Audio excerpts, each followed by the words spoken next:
Ну, я думаю, футбол многие любят за то, что бывает все. Wir alle lieben Fußball und wir alle wissen, im Fußball ist alles möglich. Natürlich sind unsere Chancen morgen gering. Deshalb ist es wichtig, dass wir uns von unserer besten Seite zeigen. Wir wollen kämpfen, um gegen eine der besten Mannschaften der Welt zu bestehen und dagegen zu halten. Wie gesagt, wir wollen uns von einer guten Seite zeigen.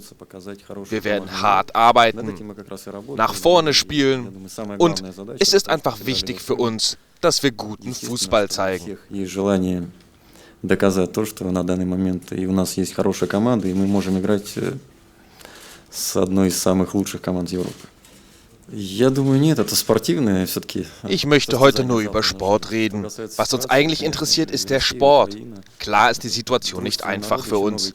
Russland und die Ukraine sind zwei eng befreundete Nationen und meine Eltern leben in der Ukraine. Das ist nicht einfach, aber ich möchte heute eigentlich nur über Sport reden und Politik außen vor lassen.